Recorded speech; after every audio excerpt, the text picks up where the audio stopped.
Subscribe to Gizmo Times and get notified about our latest videos by hitting the bell icon. There are a couple of brands in the smartphone market that we have criticized quite a lot in the recent times for their phones being more than the regular prices, that's being overpriced. But these are the same brands that have been doing quite a lot of innovation, and you have seen them doing a couple of launches already. Oppo brought their Oppo Find X and Vivo had brought the X21.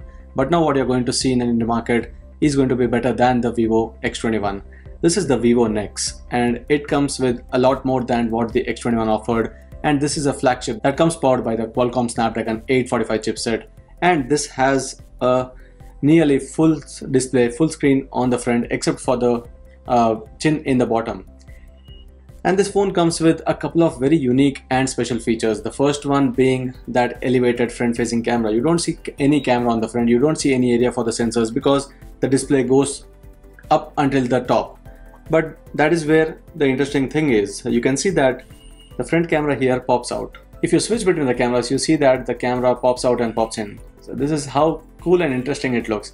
So it's not just for that aesthetic look or how cool it is, but it's for saving the space on the top. You don't see any bezel here, you don't see any notch on the top, which was a very big factor for criticism even for the iPhone X to the major brands including Vivo, which had a notch on the phones like the Vivo V9 and the Vivo X21, but now that is gone and this is the elevated front camera on the top. And the second one, which was already seen on the X21, is the in-display fingerprint sensor or the fingerprint scanner that is present on the lower bottom of this display, and it works quite well here. So these are two very interesting features, but that's not it. The phone actually is powered by the flagship chipset. It comes with a 6.59 inch 19.3:9 aspect ratio display, and this still has the phone has the size of about a 5.7 inch phone because of the area that is taken over by the display, and there are very minimal bezels on the sides, on the top, and only a little thick chin towards the bottom. And there is a Super AMOLED display with the 91.24 screen to body ratio, which is quite a lot, and again one of the highest for most of the smartphones except for the Vivo Apex. Apex was a very good concept that had more screen to body ratio than this one, but still this being practically sold in the market now has one of the best screen to body ratios, and that is clearly seen here because most of the area on the front is taken up by the display itself. For the cameras, there's a dual lens camera combination on the back where you see a 12 megapixel Sony IMX363 sensor along with a 5 megapixel camera that helps in the depth recognition. For the primary sensor here, it's an f1.8 aperture and it comes with the 4-axis optical image stabilization, which is again a very good thing because it helps not just in low light conditions but also while you take videos.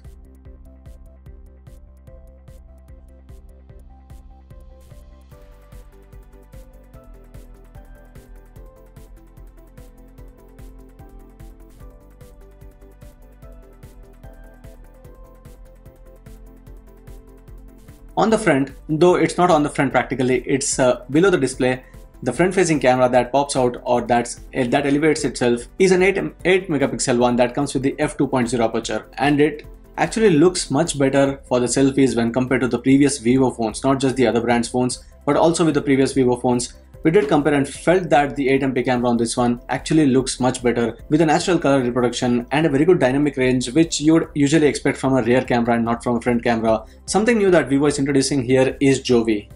That is what they call the new AI assistant. There's also a dedicated button on the side for it, just like how the Samsung's Bixby button is, but I'm not sure whether people would actually use that because I'm someone who's totally against using Bixby, and that button is actually annoying for me on the Galaxy S9 Plus. So I'm not sure whether I'd be using that here.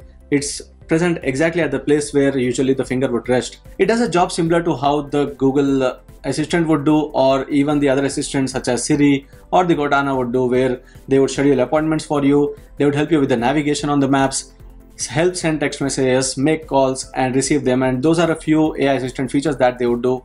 But here, because of the Snapdragon 845, there is said to be a bit more than that because of the artificial intelligence. And finally, with the battery, there's a 4000 mAh battery that is packed here, and that is another good feature here because in phones mostly from Vivo and Oppo, we have seen phones coming with about 3000 to 3300 mAh batteries, and here it's Snapdragon 845. So you can actually expect the battery optimization to be done very well, but along with that, having a high capacity battery would do the job much better.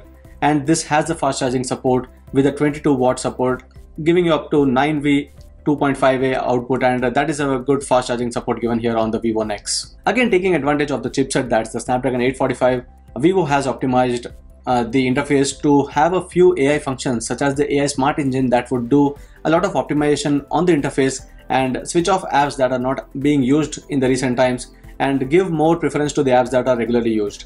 There's also an AI game mode. That's when you're playing any game, the performance of the game is made better and everything in the background is turned off. And for those of who are wondering about the sensors here, there's a proximity sensor that is said to be hidden towards the top just below the display, and it has an independent IC which would help in the enhancing the performance of that proximity sensor. So we'll be doing the review in a few days, and we'll be checking out whether the claims made by the company are actually true, and it all comes down to the pricing of the device. So this was Chetan, and this is the Vivo NEX smartphone. You'll be checking out more about the camera details, more about the rear camera performance, and also about how well this elevating front camera works.